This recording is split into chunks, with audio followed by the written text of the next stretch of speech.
আমাদের সঙ্গে আছেন হাবিল বাশার সুমন, সাবেক অধিনায়ক বাংলাদেশের। আর আমরা বিরতির আগে হাবিল বাশারকে প্রশ্ন রেখেছিলাম যে সাকিব আল হাসানের যে ফর্ম কিংবা শারীরিক অবস্থা, তাতে তাকে একাদশ থেকে এবং পরবর্তী সিরিজ দল থেকে বাদ দেওয়ার সাহস বাংলাদেশের টিম ম্যানেজমেন্ট, নির্বাচকরা এই মুহূর্তে দেখাবে কিনা। প্রথমে সাকিবের ফর্মটা এবং ফিটনেসটা নিয়ে আপনার কাছে জানতে চাই, তারপরে আপনার মতামতটা জানবো। আমরা সাকিব এই মুহূর্তে একটু ট্রাভেলিংটা একটু রেস্ট্রিক্ট করা উচিত, কারণ সাকিব কিন্তু আগের 5 বছর আগে সাকিব নন। সাকিব এখন যেভাবে ট্রাভেল করে করে খেলে ইটস ডিফিকাল্ট। এই টেস্ট ম্যাচের আগে কিন্তু একটা কাউন্টি ক্রিকেট খেলেছে, টোটালি ডিফারেন্ট কন্ডিশনে। ওইখানে ঠান্ডা, ডিফারেন্ট, তারপরে একদিন ফ্লাইট, এবং ফ্লাইটগুলি যত আপনি business class first class travel করেন, 12 ঘন্টা ফ্লাইট কিন্তু কিছুটা হলে আপনার ডিহাইড্রেট করে, শরীর করে, এবং অ্যাডজাস্ট করতে কিন্তু টাইম জোনটা অ্যাডজাস্ট করে সময় লাগে।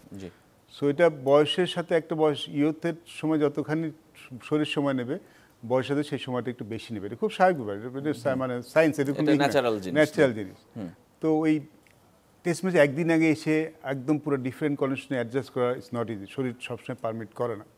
আমার he need to be careful, যদি টেস্ট ম্যাচ খেলতে চাই এই জিনিসগুলো একটু কেয়ারফুল করে। দেন টেস্ট ম্যাচটা is more difficult. Test match সারাদিন বোলিং করতে হয়, ওয়ান ডেতে হয়তো আপনি 10 ওভার করে বের হয়ে গেলেন, অতটা হয় না। টেস্ট ম্যাচটা ডিফিকাল্ট, তার মানে এটা ফার্স্ট থিং একটু চিন্তা ভাবনা করা উচিত। আরেকটা হচ্ছে আপনি সাকিবকে খেলানোর সাহস দেখাবে কিনা একটা প্রশ্ন করেছেন, বাদ দেওয়ার সাহস করুন কিনা। দেখুন, সাকিব যারা সিনিয়র প্লেয়ার, তাদের ক্ষেত্রে কিন্তু আপনার একটা লাইন ড্র করতে হলে একটু চিন্তা ভাবনা করতে হবে, কারণ আপনি ফিরে কিন্তু যেতে পারবেন না। আপনি সাকিবকে এখন না নেন, তার মানে আপনি সাকিবকে আর কখনোই নেবেন না। মানে সাকিবরা এই সময় এমন একটা বয়সে পৌঁছে যায়, তাদেরকে যদি আপনি বাদ দিয়ে চিন্তা করেন, তার দিকে কিন্তু ফিরে যেতে পারবেন না।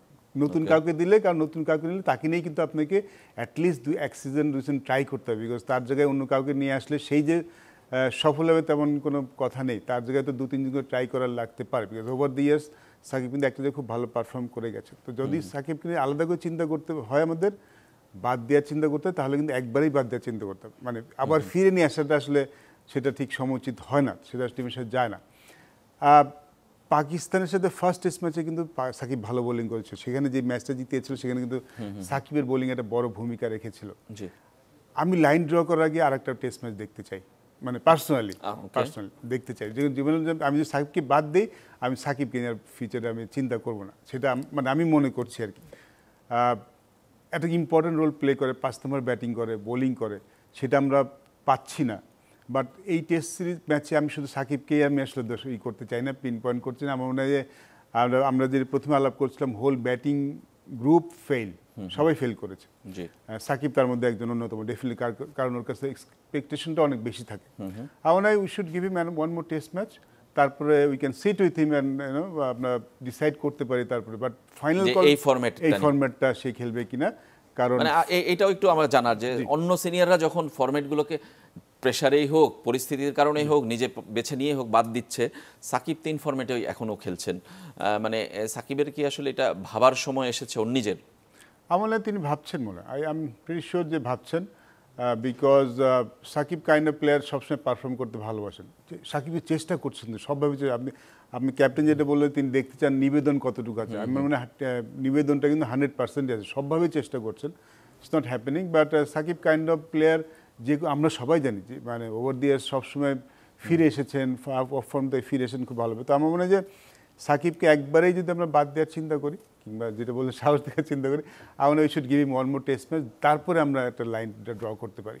সেটা কানপুর টেস্ট অপেক্ষা করছে নিশ্চয়ই সাকিব দেখবেন। সাকিবের মতো বাংলাদেশ দল কি কানপুরে কোনো চেঞ্জ আপনি দেখেন? সেটা আমি অ্যাপ্রোচে বলি, 11-এ বলি, কিংবা এক্সিকিউশনে বলি, কোনো চেঞ্জের আশা কি দেখেন, কিংবা কোনো চেঞ্জ হওয়া উচিত? একটা চেঞ্জ আমরা ট্যাকটিক্যাল চেঞ্জ করতে পারি। আমি বলবো না যে শুধু একটা টেস্ট ম্যাচ দেখেই আমরা ফর্ম দেখেই চেঞ্জ করে ফেলবো। একটা ট্যাকটিক্যাল চেঞ্জ করতে পারি, আমরা টপ অর্ডারে 4টে আমাদের বাহাতি ব্যাটসম্যান, সেখানে আমরা একজন রাইট হ্যান্ডি ব্যাটসম্যান আনতে পারি কিনা, কারণ মাহমুদুল হাসান জয় কিন্তু ভালো খেলছিলেন ওই ওপেনিং পজিশনে।